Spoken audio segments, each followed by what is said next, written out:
welcome back. We are about to eat some food, y'all. Joining us today in our first segment is Diego Sapien, who is the cultural attaché of the Mexican Embassy, and Chef Jose Figueroa Sanchez, who is here to prepare for us aguachile. Welcome, gentlemen. Thank you for being here. Thank you for having us. You're here because of Ven a Comer in Belize. We're going to eat some food. So tell us a little bit about Ven a Comer. Ven a Comer is an initiative from the Foreign Affairs Ministry that would promote Mexican food and promotes the visit of Mexico through its gastronomy, to its culinary its culinary regions also, not just to visit Mexico for the, it's a different way to go and visit Mexico and to get to know Mexico through its food.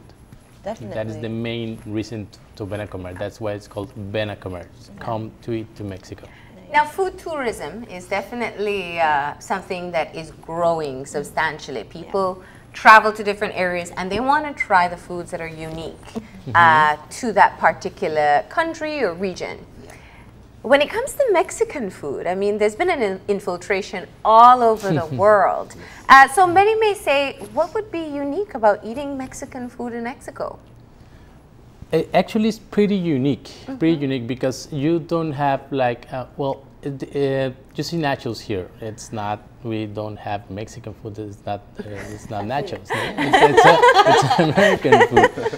Chili con carne. It's not Mexican food. So you will find that surprised. You will be surprised what is real Mexican food. You have real enchiladas. You have real chilaquiles. Aguachile. It's a real Mexican food that is not known abroad. Yes. But it's eaten.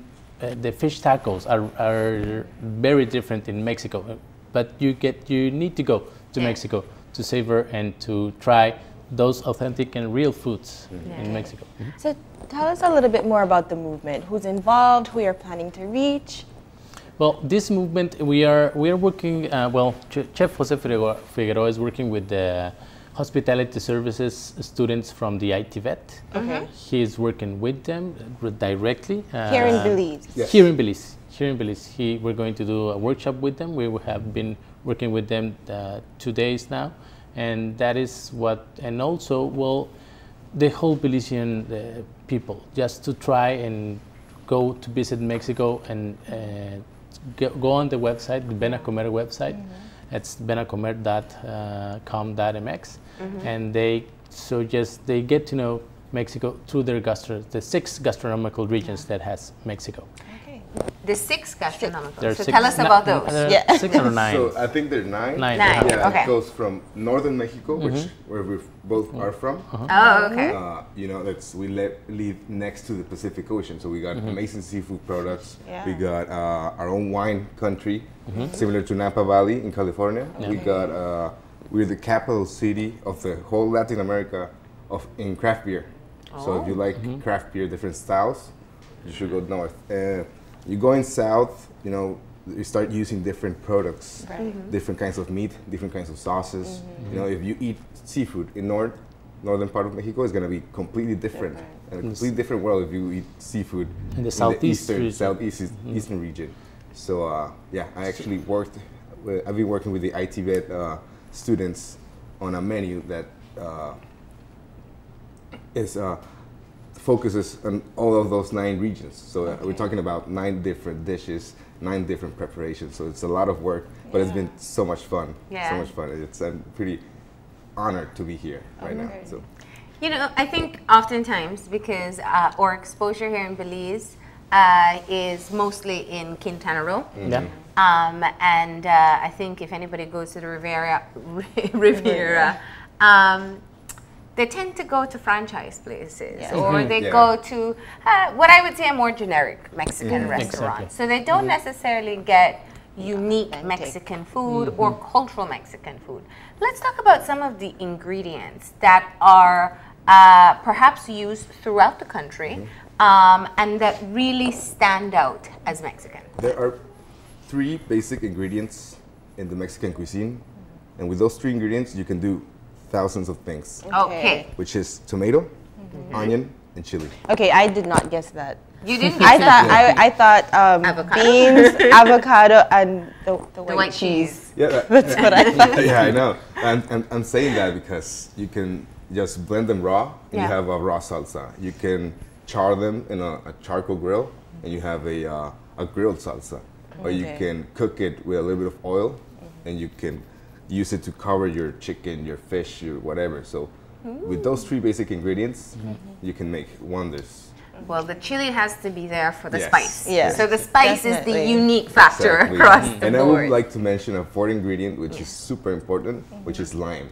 Oh We yeah, cannot live for sure. without lime. And actually, the sure. aguachile is lime-based, a lime-based dish. Okay. So tell us a little bit more about the aguachile. This is more native to your region. the Yeah, it's northern actually a region. northern dish. It was created in Sinaloa, which is one of our neighbor states. Okay. I'm from Baja California. It consists of aguachile, which is literally in Spanish means chili water.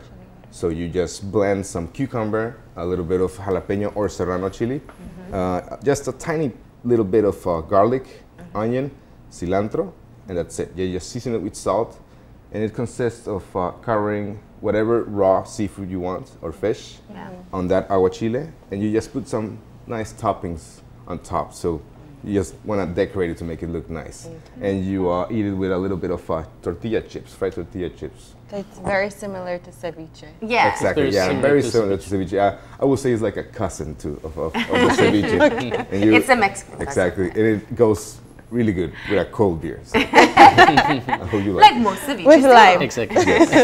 Now, the Ven a Comer, as you said, is being carried out by the Foreign Affairs Ministries in all the countries. Is it simply having a chef come in and work with local schools or training programs to have them learn more? Or do you also have a showcase involved as well? It's a different showcase and depends on the country. Okay. You know, maybe in Paris we do something with wines, and the United States, in all the different consulates or in the embassy, you try to promote the people, to promote what in that country could be interesting for the visitors to go to Mexico. That is what we try to showcase and try to do with the Benacomer around the world with the embassies. Yeah. And so what have you been doing here in Belize other than working with ITVET? Will you have a showcase where people can taste this authentic Mexican food? Yes, we're going to have a cocktail dinner and to showcase this Mexican food in the ITVET. And it's going to have this gastronomical, real traditional Mexican food, but with a contemporary or modern twist. Twist. Yeah, chef smiled with that. He's like, I'm adding my unique style to it.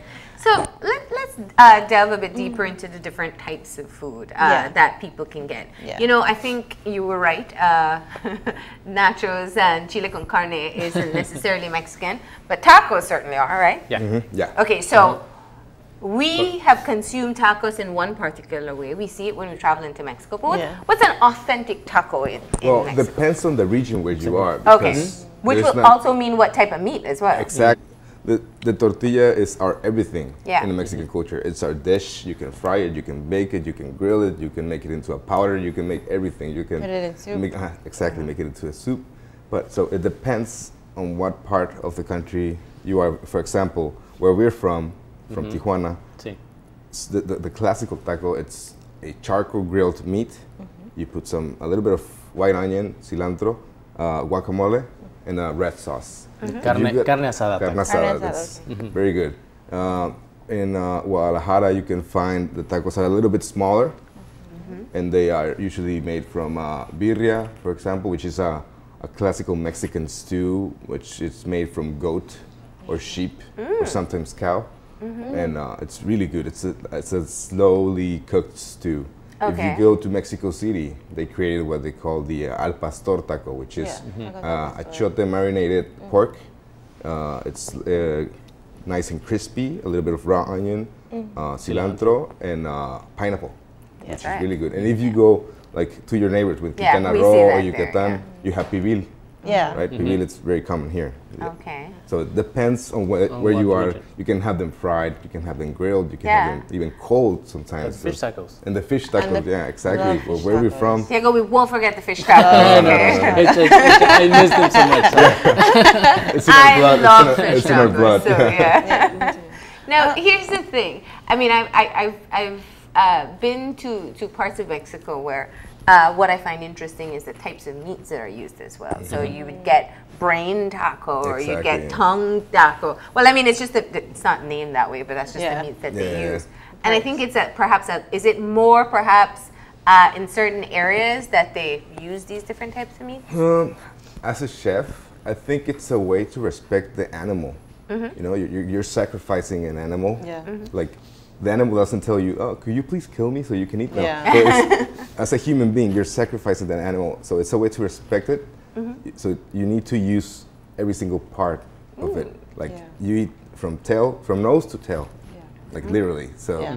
it's that's a nationwide thing, actually. Okay. It only depends personally if you like it or not. Myself, I do like everything. So.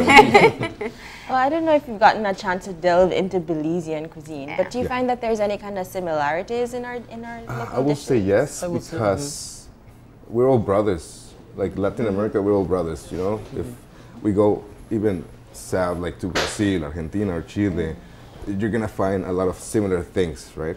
So I will say yes. I've eaten some tacos actually just right in front of ITB, the really good chicken tacos. And, yeah, I think That's a Belizean breakfast, by the way. exactly. And Very true. yeah, I will say yes. There's a Yeah. lot of similarities. You know, you're very familiar with pibil, Yeah. and that's our Love pibil. like a national dish. So I was gonna ask you. There's so many different regions, and the like you said, the gastro and Gastronomic. Or culinary. Gosh. Loving words today.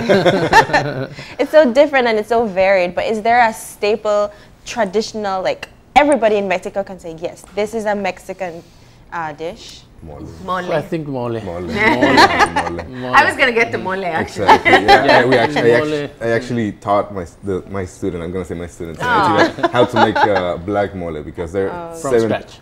7 types of mole. You got yellow, you got green, you got coloradito, manchamanteles. So you got several different kinds of mole. We make black. It's a nuts, chili, and chocolate-based sauce. It's traditionally eaten with chicken, or you can have Yeah. a beef tongue, or you get vegetables, fish, whatever you want. Yeah. But yeah, the staple Mexican dish, Would be the mole, for sure. Yeah. And based on, you said you've tasted the tacos here, and I'm sure these guys have filled you in on what the Belizean palate is like. What would you recommend for people to try when they travel into Mexico, whether it's right above us or to any other region? What are some things you think would suit a Belizean palate? You guys like habanero the same way we like habanero, so I will say don't be afraid to try anything really. Like, yeah, I won't like focus on a specific type of food. Just Yeah. try everything. The same I did when I got here. I've been trying every single thing. Yeah. What's Everything. the most unique thing that you've tried? Here, your fried chicken is amazing. For sure. I'll For tell you, sure. Belizeans will Yeah. agree. It's technically, I don't know if you say it's cultural, but it's. I would say I it's think it's like cultural. a Belizean, fusion kind of thing, right? But Belizean it's- fried chicken. There's nothing like Belizean fried exactly. chicken. I've had We some have- rice and beans. Yeah, we have. Will you please get this guy some Kalfoot soup and some We're cocoon cabbage? We're going to and try that some- today. We're going to try Thank that. you. Yeah, they're taking me to a Creole restaurant. So Okay, yeah, good. Yeah. looking forward to it. Because fried chicken is very common, but I don't know if I'll say cultural yet. I know. I messed up on that It's one. a it's neo culture. Yeah. So, are we gonna get into our demo now? Yes, please. Let's Okay, get so started. let's see what you're going to do. Now, here's the thing. You said raw shrimp, right? Okay. It's actually a really quick dish. Like I said, it consists of raw shrimp. These are already peeled, Okay. cleaned, Deveined. and the vein, and butterflied, so they're nice and thin. I'm gonna use my hands here. So you just want to spread them on the plate, and I obviously already did the aguachile. Okay. So like I said, it's cucumber, lime juice, jalapeno or serrano chili, cilantro, a little bit of garlic, onion, salt, and just a little pepper. because you already have chili, so you don't Okay. want to. So here we go.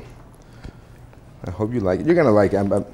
Your palate is quite adequate to this. So I'm going to cover all the shrimp with the aguachile. Okay, so that once again, that was just cucumber, Lime juice, lime juice, jalapeno or serrano, Cilantro. cilantro. salt. Cilantro makes everything better. Yeah, it's a very fragrant herb. Yes. You know the cilantro haters out there right now are just... Oh my goodness, those people need Jesus. So I'm gonna add some chopped Do you cucumber. have Okay. cilantro haters here? Oh. They exist. They exist. A little bit of small dice of cucumber. You just want to make So it. bring out the flavor of the cucumber and Yeah, you want to add some texture to it Right. Yeah. Right. and also make it pretty. So Yeah. I'm gonna add now a little bit of avocado. There we aguacate. go. This is what we call the Mexican butter. We call it Mexican butter too. No, I'm just kidding. You shit. No, we call it pear in Belize. Yeah, we do. Go. Now I'm gonna add a little bit of raw red onion. We're almost done here. So it's agua chile. Aguachile, Chile. water chili, And some jalapeno, some extra spice and crunchiness, and we're gonna finish it with a little bit of cilantro leaves. Those look freshly picked. Yeah, Great. from our garden. No, I'm just kidding. did you go to the market? Yeah, I went to the market. I've been to Chetumal market and Belizean market as well. And we're done. That was quick. Yeah, it was quick. It's a dish that takes about 15 Yeah. minutes or so. Yeah. And it's great because you can have all these ingredients already just prepared in your fridge, and whenever you feel like, you just throw it together Exactly. and have a really great culturally Mexican dish. So where we go, guys. And- This is the finished dish. Our shrimp aguachile. There you go. And this is the Mexican cousin to ceviche. Exactly. There we go. So I don't know if you would like to We will try it. definitely try. Can you bring it over so we Oh, sure. Yeah. So like I said, this is a dish you have with fried tortillas. We call them tostadas or totopos. There we go. Oh, okay. So these are the fried tortillas. These are very. Did you fry these? Yeah. Like Now- in a- There you go. Talk about the experience that you've had with the students at Oh, IT it's then. been amazing. Yeah. It's been amazing. I had some expectations, but they've been very good. They've been very good. I think actually some of them are watching me right now. I know where they are. That's the only reason I'm nervous. But yeah, they have been motivating me actually. Yeah. It's been quite exciting. We're gonna have he said a cocktail dinner tonight, and they're all excited. They're pumped up and ready to serve all the people because I think we're talking about 60 guests. Okay. So yeah, it's quite a lot of work. And what will be on the menu tonight for those who don't get to go? Right? Well, we got mole, we got aguachile, we got ceviche, we got pozole. What else? I made some masa sopes as well with some pibil. What else Some are we meatballs? having? Yeah, Chipotle meatballs. yeah, right? chipotle meatballs. I'm gonna do 3 kinds of agua frescas. I'm gonna do a rice horchata, hibiscus with watermelon, and cucumber lemonade. So it's gonna nice. be some other couple of things I don't remember right now. But And for dessert? I was just gonna. so we're gonna have arroz con leche, Oh, which is yum. actually a dish we adapted from Spain, but it's obviously Mexicanized. Okay, so it sounds like it's going to be a great dinner. People get to have real Mexican food. And guess what, Jamie? So do we. Yay! All right, so of course we want to say thank you, and we appreciate Thank you being here Oh, to thank you. school us on what real Mexican food is like, so people can venture into restaurants and try something new. Be adventurous. Yeah, try the markets, try the popular markets, try the taco stand in the corner. That's the place where you can find good, authentic, like Mexican food. Okay? Right? Okay, thank you very much for being here. Thank you. We're going to go ahead and take a break, and we're going to dive into the aguachile. And when we come back, we'll be talking to the Ministry of Health. So stay tuned.